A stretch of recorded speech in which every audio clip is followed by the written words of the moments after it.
Denver Broncos wide receiver Trent Sherfield looks like that lock for that sixth and final spot on the 53-man roster. Will highlight his performance and what he can mean for this offense in 2025 on today's episode of the show.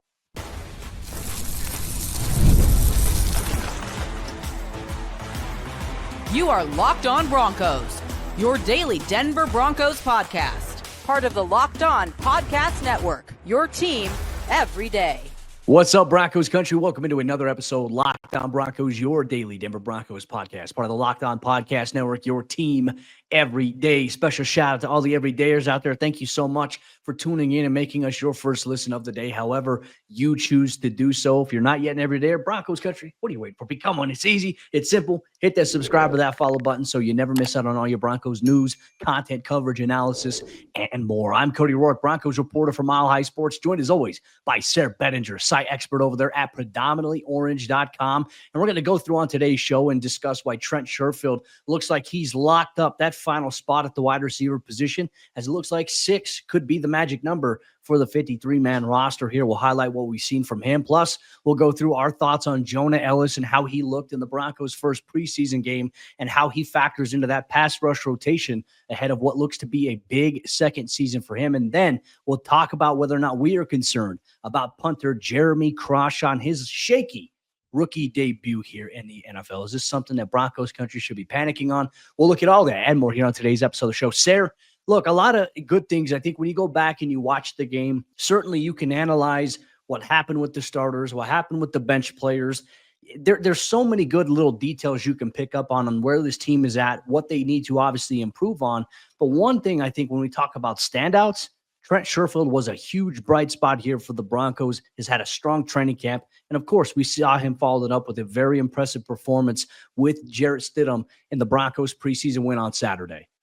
Yeah, and I've got to eat a little bit of crow here with Trent Sherfield because I felt like he was going to be sort of a bubble guy or somebody who, look, we talked about in the offseason, he got like $1.5 million in guaranteed money from the Broncos. That doesn't necessarily guarantee you anything in today's NFL, especially when you got young guys fighting for jobs. And so for the Broncos, of course, we were thinking like, well, shoot, somebody else play special teams. I mean, is that really all this guy can do? Well, he showed us in the preseason debut for this team that special teams is not all he can do by any stretch of the imagination. He was out there making a ton of plays, including that big 36-yard touchdown and really showing off the vertical speed, showing off that he's maybe got more big playability than anyone really anticipated when he came in. Because if you look at his numbers, Cody, from before he got to Denver, I mean, it appears as though there's a pretty good reason why he's a journeyman, because he doesn't always contribute offensively. Certainly not last year with the Vikings. I think the last time he really did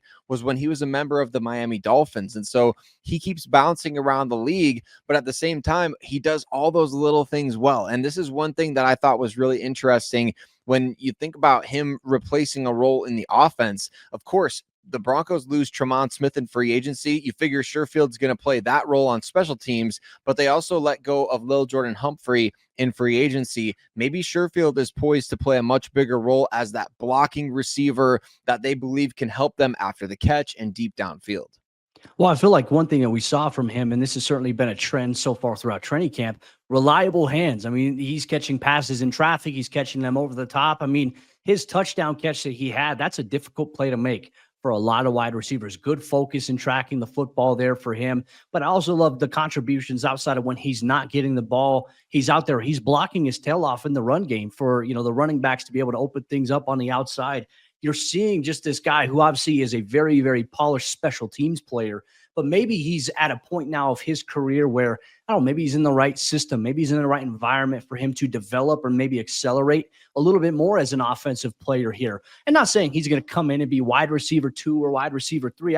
At the end of the day, I really don't believe for Sean Payton that he believes in this. Okay, we got a wide receiver 1, a wide receiver 2. You have Cortland Sutton is never going to really come off the field for you. And then you got everybody else that's going to rotate in. And I think that applies with Troy Franklin, Marvin Mims, Devon Vele, and obviously Pat Bryant and Sherfield, as we're talking about him here. I think you're going to have 5 of these guys rotating in and playing a multitude of different roles here.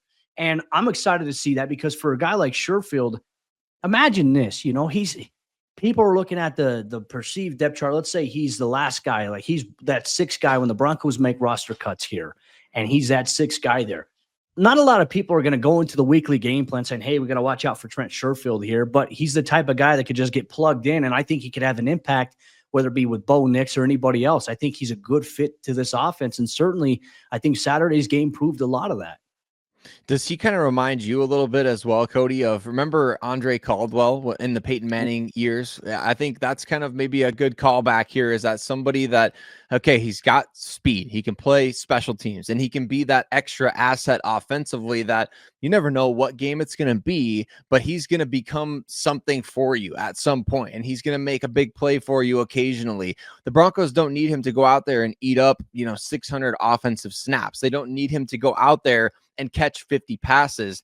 They need him to catch a pass or two every single week and take advantage of whatever opportunity he's given. And certainly what we saw in the preseason, like Cody, he was feeling himself enough that he got called for a push-off in this game. I mean, he's out there really he's playing aggressive. He's playing fast. He's not, he's being physical. That's what the Broncos need from this type of guy, because what did Lil Jordan Humphrey not do very well? We didn't see a lot of production on downfield throws for Lil Jordan Humphrey. He was a yards after the catch guy, and the Broncos did fabricate touches to get him the ball quickly after the snap. I never liked that they did that, because a guy with that kind of size, you want to exploit downfield more often than not. You don't want to be, if you fabricate touches for Mims, for Troy Franklin, for Devon Vele, get your faster guys at the ball in space.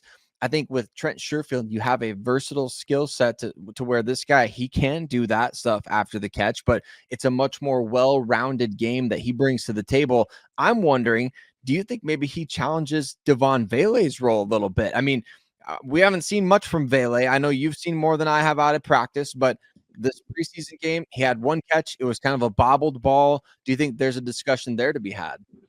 I don't know if there's necessarily a discussion to be had there. I think so much it's just still a work in progress here. I still believe, and like I said a minute ago, I think the wide receiver rotation is just going to focus on 5 guys there. That's going to be the slogan in Denver, 5 guys in the rotation. So much could be matchup contingent, right? Let's say Denver's facing a defense. Let's say they're a primary nickel defense where they run dime, but they got smaller cover guys. That's where Vele's size really comes into the equation. Whereas it's like, okay, you got Cortland, who's 6'4", Vele, who's 6'5", Evan Ingram, who's got good size to him. Troy Franklin's got 6'2" size to him. Whereas Sherfield, he's kind of that doing the dirty work there, can play in the slot, can play on the outside, can attack the middle of the field. I think he's good at recognizing soft spots against zone coverage. You've seen with some of the speed he has to be able to beat man coverage. I don't know. I mean, I don't have a real solidified answer for that. I just know that I think that Sherfield's going to play a big role, and I don't think it's going to come at the expense of any of these other wide receivers. I think that Sean theoretically wants to package these guys and just get a lot of reps and take advantage of certain matchups. I'm excited to see that play out. And look, yes, it's one preseason game. How does he do this against the Arizona Cardinals this week? And even in joint practices this upcoming Thursday, how does he use these guys? It seemed like Sherfield was a little more featured than Devon Vele, and I don't know if Devon Vele's snap count was reduced a little bit just because he's been dealing with an injury. He's been trying to overcome dating back to the mandatory minicamp portion of the offseason program, but I think it's a valid question to ask. I think that 1 week you could see Vele heavily featured. I think 1 week it could be Trent Sherfield. The guy does the dirty work, and I think Sean's got that wide receiver room that, he said, hey, everyone's sleeping on it except us. We like that room. I think yesterday's game showed us an exact reason why. Yeah, and this is the development that we're really looking forward to finding out. Is we understand that Sean's going to use a ton of different personnel groupings, and we believe that he's going to keep 6 wide receivers on the 53-man roster. But are you going to use 6 in games? Like Cody's saying, the rotation seems to be typically 5 guys. And if you have one of them like Sherfield, who's going to be playing special teams for you in the core 4, I mean, Marvin Mims going to be your primary return guy. And Troy Franklin, he's having way too good of an offseason to keep off the field. So Cortland Sutton, we know he's the number 1. Pat Bryant, Cody, he made some nice plays. I just feel like there is a discussion to be had about a guy like Vele who he seems to have been almost handed the wide receiver two. If people want to say, I've seen a lot of stuff, regardless of how many different personnel groupings you have, a lot of people are saying he looks like the second guy with Cortland Sutton, right? That's been said plenty of times this offseason. I've said that too. Yeah. You've said that. So I think that there's that right there, that we have the fact of the matter that he is playing that role maybe in practice, but then also everybody else seems to be making more plays. So I didn't want to make this, it's a positive segment about Trent Sherfield. It's not a negative on Devon Vele, but at the same time, I think it's an opportunity for Vele to really step up here against the Cardinals.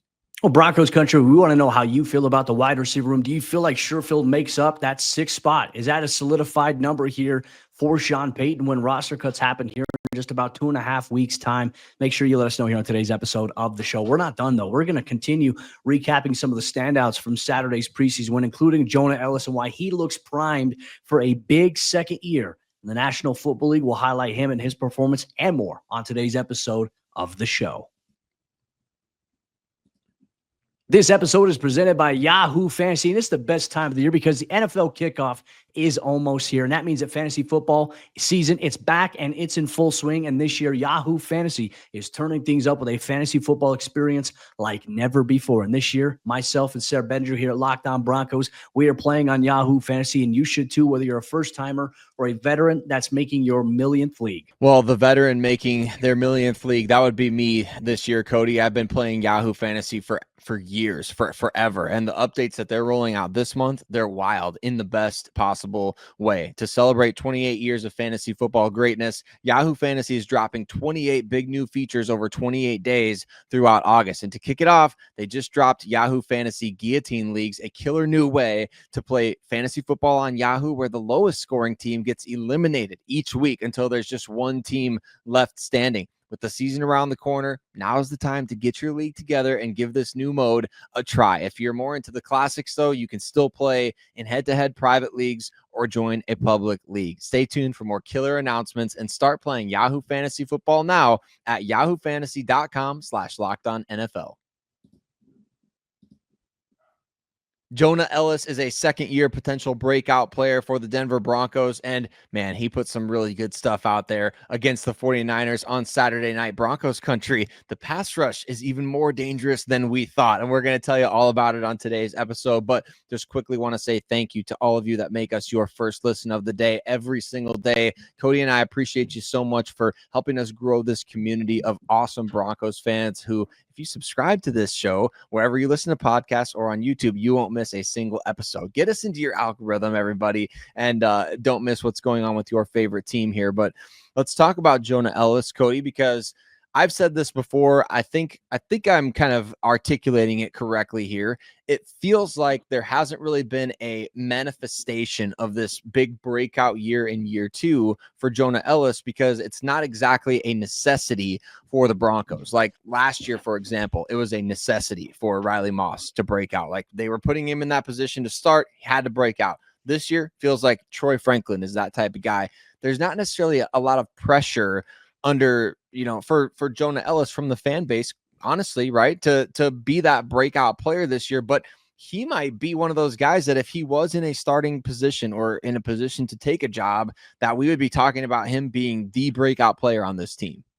Well, one thing you want to see with your guys who are in the rotation at a certain position is, are they ready? If there's an injury at any point, or if a guy gets banged up and you need him to go out there and start for you, can he do it, and can he do it well? I felt like we saw a more mature version of him last year as a rookie compared, I think, to where everybody expected him to be. And, for him to finish with 5 sacks and limited action last season as a rotational guy, man, it was nice to see. You could see the power, you could see the athleticism, which I feel like he's deceptively athletic, but you just see the discipline off the edge. When we talk about discipline off the edge, we talk about guys who do a really good job of keeping contained, not getting too far upfield, not getting too far sucked into the mix there where guys can get outside of you in the run game. I think he just does a really good job of tracking quarterbacks and making sure that they don't get outside. And, we're seeing him wrap up plays. I felt like his play that he had in Saturday's game against San Francisco, he comes up and wraps up around the quarterback, knocks the ball out of his hands, and unfortunately, it rolls out of bounds. But, man, what a great play by him right before halftime there, and just looks like he's got a high motor. And I know there were a lot of questions with Jonah that had nothing to do with his production or play. A lot of it was, hey, he got injured in the playoff game against the Bills, had that shoulder surgery. What's that strength looking like? I could say based on what we watched, that strength doesn't look like it's lacking. And Jonah himself has said he's 100%. He looks like it. And the fact that he doesn't have this pressure, in my opinion, to break out or to be this breakout player, he can just sit back and play that role that he's in, and he can unleash a little bit. I like where he's at, and I love what we have seen from him so far this offseason. I love it too. I think what we saw from him, that backside pursuit play against the run, where I think the 49ers gained a couple of yards, but he came over from the other side of the formation and made a play from behind. Like he just, like you said, he has that relentless pursuit, that way about him that, yeah, he's going to pop you with his initial hand placement or whatever, but he's going to absolutely chase down every single play. Even Ryan Harris was surprised on the broadcast, Cody, about the effort that he was giving on a play like that to rush down that quarterback. I really love what he brings to the table. I think that there's such a value in having a guy like this who's a legacy player, right? Remember his dad played for the Broncos once upon a time, was the team chaplain once upon a time, played for a while for the Lions as well.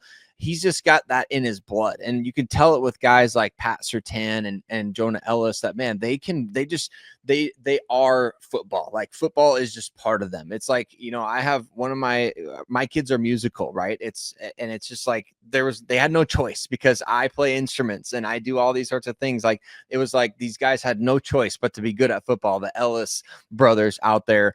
And that's what he looks like to me, Cody. Just such a natural playing off the edge. It doesn't look like he's struggling with, you know, getting slow off the snap. He doesn't look like he struggles in any particular area in terms of setting the edge or speed rush or secondary moves. Like, I'm not a professional pass rusher by any means, but I feel like Jonah has really taken his game to the next level in all of those areas to where the Broncos are going to be able to trust him with more snaps.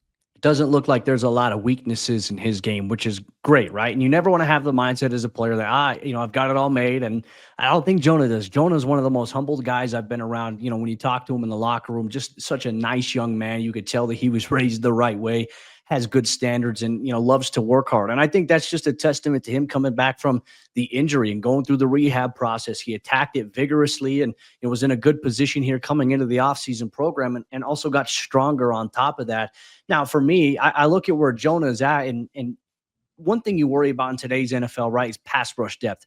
There were a few years ago, remember Nick Bonitto's rookie year where the Broncos went through so many different pass rushes due to an injury, and it wasn't great. And I think when you have guys who can contribute like Jonah, I think Dondre Tillman and, hey, Q Robinson showed some flashes a little bit in that 49ers preseason game. You feel better about where your defense is at, knowing that you have the guys on the trenches there on the interior D-line and that your pass rusher outside linebacker group, it seems pretty stout here for Denver on paper, and you want to see this room continue to grow and be a strength of this team. Where do you think that his season could take him? Because last year he had 5 sacks, right? He made the all-rookie team, and that was really nice production to have. We've heard Sean Payton talk about how Nick Bonitto and Zach Allen, those guys played maybe too many snaps last year. So I think that we're going to see that the plan is to back those guys off a little bit this year. What do you think is the ceiling for a guy like Jonah? Like, do you think it's okay, but maybe every other game type of thing where he gets a sack, like 8 sacks this season? Or what do you view the ceiling as being for him because of, the workload that he's going to get? Do you feel like it's going to be substantial enough for him to even come close to reaching that double-digit mark? It really just depends. There could be one game where he just goes off and gets 2 or 3 sacks in one game. That can elevate, obviously, where you're at over the course of a 17-game regular season. You know, for me, I think last year he and Dondre splitting 5 sacks each and combining for 10 between the two of them. I feel like that was a great starting point for, obviously, Dondre, who, has worked his way up, through the UFL. Jonah being a rookie where he's at. I do think that he could get close. Double digits in his role would be hard to achieve. We're talking about ridiculous production that's not even factoring in what we think the Broncos defensive line with Zach Allen can, achieve and attain there.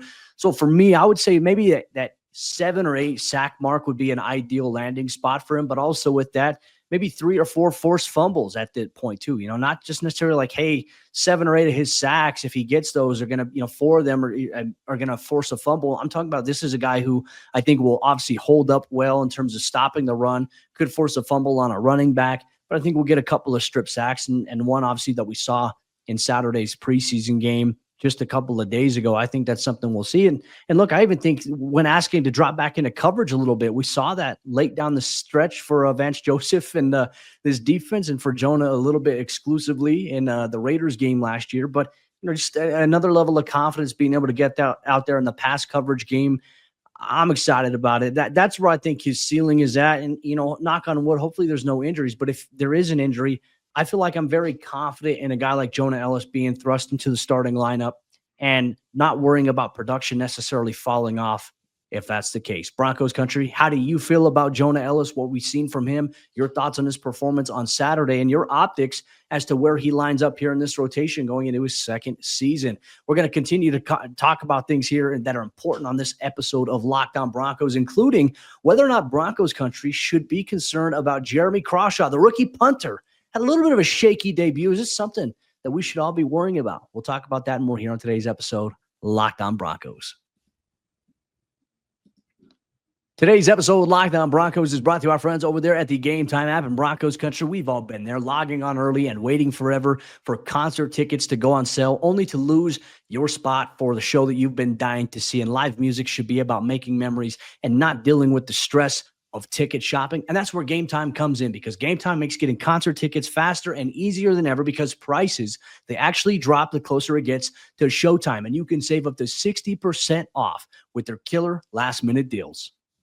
There's nothing worse than buying tickets for a show based on like the blueprint of the arena or whatever venue it is that you're going to, thinking you got a great deal on a seat, and then you get to the show and you see your seat and how far away you are, and you're like, man, what the heck did I get myself into here? Well, with the panoramic seat view on Game Time, that's my absolute favorite feature. You can see what your seats are going to actually look like before you buy. So take the guesswork out of buying concert and show tickets with Game Time. Download the Game Time app, create an account, and use code LOCKEDONNFL for $20 off your first purchase. Terms apply. Again, create an account and redeem code LOCKEDONNFL for $20 off. Download Game Time app today. Last minute tickets, lowest price guaranteed.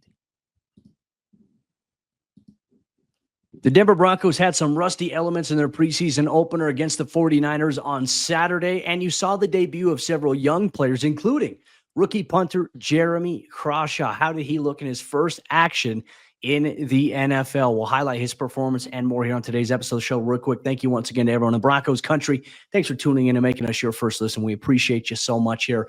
Sayre, obviously on social media, one thing we open up the conversation to is, what were your thoughts on this player? And I've had a lot of Broncos fans in my mentions on Twitter ask me about Jeremy Crawshaw and should we be concerned over his debut in week one of the preseason. And I don't think we should, because look, punting is definitely a dynamic that you have to be on your P's and Q's for. I feel like it's a little different for the punting position when you talk about what you see in practice, what you get in practice, because a lot of the times you're not actually punting much in practice. You have a dedicated special team spirit, but in training camp, fans who have been there have seen this. They don't really punt. They use the jugs machine to simulate the coverage guys getting downfield, and Crawshaw will punt some here and there. But your first actual game action, part of me is going to say, I'm not concerned about this yet, right? And I think that consistency is something we've been talking about with him, kind of dating back to the initial start of training camp. Can he be consistent? Can he find that consistency? I think this was one of those games where it wasn't his best look here, but what does he look like here in week 2 against Arizona? I think then we'll maybe have a little bit of a better idea on how to answer this question. But I want to ask you, were you concerned over Crawshaw's debut on Saturday? No concern. I just think it's another thing that was kind of just like annoying. I mean, you hear all these things about how every time he hits the ball at practice, it's like a cannon is being fired. And so when you hear that kind of stuff and then you get to a game, it's like it's like flicking a paper football a little bit. It's just like underwhelming. It doesn't go nearly as far as you feel like you can flick that thing. So I feel like that was just another disappointing element to a game that included many, right? The first drive by the defense, the performance of the starting offense, and then obviously Crawshaw's performance in his rookie debut. But concern, no, I think the Broncos have the best special teams coordinator in the game in Darren Rizzi. I believe that he is. I believe that he can develop these guys really, really well. And I think think when you draft a punter and you're just in it for the long haul, right? You're in it for whatever they're going to struggle with as a rookie. You drafted the guy, you spent the capital on him, you're going to have to live with the results there. And that's just the reality of the situation facing the Broncos, is you have to let these rookies grow and you have to let them go through those low moments. And thankfully, this was a preseason game, so he's able to kind of now reevaluate, and he's able to get back out there and go do it again, go be better. And the only good punt that he had, the ball bounced in his favor, so maybe a little bit of a good omen for the next time. But like we talked about, we want to see him holding for a lot more extra points. I believe, Cody, we were 3-3 in this game, or maybe it was closer to 4-3, but he was doing more, as much, if not more, holding instead of punting in this game, which is what we want to see him out there for anyway.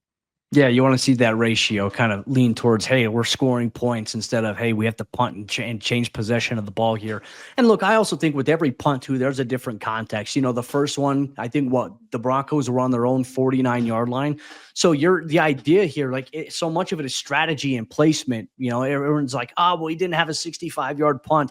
Well, when you're on your own 49, the idea is to punt it high and try to get it to a corner, or at least to a spot where it can land and bounce inside the 20-yard line, allow your coverage guys to get down there. I think his first punt was fine. It was just the coverage dynamic. The Broncos coverage guys couldn't get downfield, and it led to a big 20-plus yard return. That obviously wasn't a great start from what you wanted to see. It kind of like the start of the offense, the rough start of the defense, and then all of a sudden now you have this punt. It was like all three phases had a little bit of a letdown to open up this game here for Denver on Saturday. But his second punt, I think that one definitely was a bad punt. I don't think he got the placement that he wanted with it. And then you mentioned that third one, a nice little bounce and a roll there to go for 50 yards. But I just think that with every punt, there's a different circumstance, there's different context behind it based on whatever field position you're at. Like if you're backed up on your own 20-yard line, you want to boom the heck out of that ball, right? But you want to be smart. You don't want to boom it directly to the middle. A lot of this is directional, where you want to punt it either to the right side, to the left side, depending on where the ball is placed on the hash mark. You punt it to the middle of the field. It opens up every dynamic to be able to return anywhere. And that's kind of challenging. Whereas you can dictate with your coverage unit, hey, if we're on the left hash, we want to be able to punt it to the short side of the field here, because we have our guys that are coming from the right side to squeeze it off. We want to force a tunnel for that returner there. So just a little bit of a shaky debut, but I'm not worried about it. And this is what it's all about. Week 2 of the preseason, what did you do wrong, or where were you rusty in that first game, and what can you shake off a little bit? That's what we want to see answered this week, not only for Crawshaw, but for the Broncos offense and defense as well. And the special teams in general, we saw a number of guys getting opportunities, Cody. I know there was a different guy out there for punt returns than all of us are used to seeing. I believe that was Courtney Jackson, the undrafted rookie, and he seemed to struggle a little bit catching the ball, had one nice return, and was out there quite a bit because the 49ers had barely 200 yards of offense, so they were kicking the ball away quite a bit, giving him a lot of looks. I saw different guys out there for kickoff return as well. Would love to see more of the dynamic kickoff return for the Broncos, but of course, you're only getting the ball via the kickoff return when the other team is scoring, and if they're barely able to get to midfield, well, you're not going to be returning many kicks. And so I'll be interested to find out who they throw out there for the second preseason game. I no offense to the guy. I love that he's on the team. Love that he's a great practice player. Don't stop throwing Michael Bandy back there for punt returns. Like I don't understand it, Cody. He's not like it's stop making fetch happen. You're not going to make fetch happen. Stop trying to make fetch happen. It ain't happening. Okay. So throw somebody else back there that might have a shot to do it and see what they can do. But I was interested by that wrinkle that they threw in as well. Would love to see it be a running back. It's just it's hard to figure out who to put back, especially at punt return. Usually you want like a wide receiver body type to do it. That's a challenging one. You know, I think the last running back type to do that we saw excel at it was Darren Sproles. I mean, he used to be a nightmare in the AFC West for the Broncos when he was with the Chargers. Heck, I think there was a game when he was a rookie where he had a kick return and a punt return for a touchdown in the same exact game. I think that was the one the Broncos won 39-38. Jay Cutler had to throw it. Kind of went behind him. Ed Hockley called it an incomplete pass, and that kind of saved the Broncos' tails. Finds Eddie Royal for the 2-point conversion. Now I'm just showing off here on my old school football knowledge, dating all the way back to the Cutler days. But no, I'm with you. I would love to see the kick return dynamic be Tyler Bidet and Blake Watson. Can we get both of those guys back there at the same time and just see how that kind of works? I love the flash. I love the speed that we have from them. And obviously their ability to contribute on special teams. That's going to help determine what this running back competition is going to ultimately boil down to and who's going to make the 53-man roster. I'm excited about it. Broncos Country, we hope you are as well. Make sure you let us know your thoughts. Are you concerned over Jeremy Crawshaw and his punting debut with the Denver Broncos? Make sure you let us know here in the YouTube comments or wherever you're listening to your podcast here. Thank you so much, Broncos Country, for tuning in. That'll wrap up today's episode of the show. For all you everydayers out there, Sayre and I, tomorrow's episode, we're going to focus a lot on 3 of the position battles that are going to fall a little bit more under the microscope after the first preseason game, leading into preseason game number 2. Who do we have our eyes on this week at a handful of key position battles? You'll get all that. But for your second listen after today's show, make sure you go check out our friends over there at Locked On Bets, wherever you get your podcasts or on YouTube. Broncos Country, we'll see you tomorrow for a brand new episode of the show.